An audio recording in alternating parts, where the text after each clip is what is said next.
Setiap tahun, di dunia ini diproduksi lebih dari 100 juta meter kubik papan MDF. Bayangin nih, kalau semua papan itu disusun, jadi jalan dengan lebar 10 meter, kita bisa mengelilingi seluruh planet lewat garis khatulistiwa. Dan ini terjadi setiap tahun loh. Tapi jarang yang tahu kalau panel mulus sempurna ini bukan dibuat dari kayu utuh, melainkan dari sampah, serbuk gergaji, potongan sisa, dan koran bekas. Gimana caranya debu biasa bisa berubah jadi material yang mengubah industri furnitur? Dan rahasia apa yang tersembunyi dalam prosesnya, di mana uap, resin, dan tekanan ratusan ton mengubah kekacauan jadi kesempurnaan? Tonton sampai akhir ya, kamu bakal lihat apa yang tersembunyi di balik setiap kilo furnitur di rumahmu.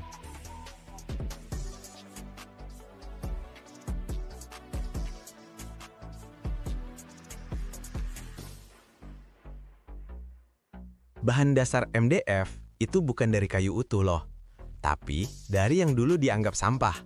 Serbuk kayu, serpihan, potongan sisa, bahkan kertas bekas. Ini contoh nyata pemanfaatan sumber daya yang cerdas banget. Tumpukan limbah kayu ini dibawa ke pabrik, dan pertama-tama dibersihin dulu dengan teliti. Magnet super kuat bakal narik semua kotoran logam, paku, staples, dan sistem penyaringan juga ngebuang pasir sama batu yang bisa merusak mesin mahal.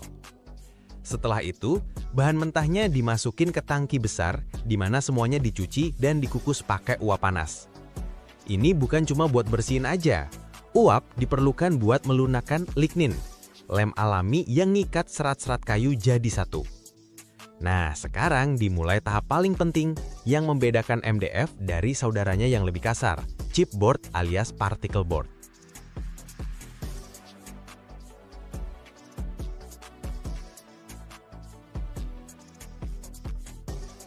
Serpihan kayu yang udah dipersiapkan dan dilunakkan tadi dimasukkan ke mesin yang namanya defibrator atau refiner. Bayangin deh, dua piringan logam gede banget, kayak batu giling di penggiling, yang berputar saling mendekat dengan kecepatan super cepat. Di permukaannya ada pola rumit dari tonjolan tajam dan alur-alur. Bubur kayu masuk di antara piringan ini, terus mereka beneran menyisirnya jadi bagian-bagian kecil banget, merobek jadi serat-serat kayu terpisah. Ini udah bukan serpihan lagi loh. Ini kayak kapas yang lembut, basah, atau tepung kayu gutu. Kita baru aja mendekonstruksi kayu sampai ke komponen dasarnya. Selanjutnya, massa berserat ini perlu dikeringkan, tapi harus dilakukan super cepat sebelum seratnya mulai nempel satu sama lain. Makanya, mereka ditiup ke dalam pipa pengering panjang yang panas.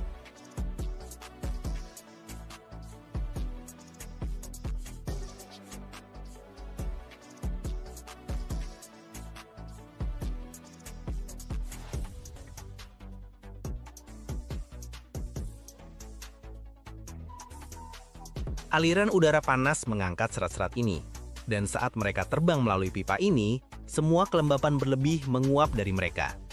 Dan di sini nih, saat serat-serat masih panas dan terbang dalam pusaran ini, terjadi tahap kunci berikutnya, pelapisan resin. Ke dalam aliran udara, melalui nozzle khusus, disemprotkan kabut halus dari bahan pengikat. Ini adalah resin urea, lem kita. Kabut ini menyelimuti setiap serat kecil, melapisinya dengan film tipis yang lengket. Ini metode yang sangat efektif banget, menjamin distribusi lem yang merata sempurna. Fakta menarik,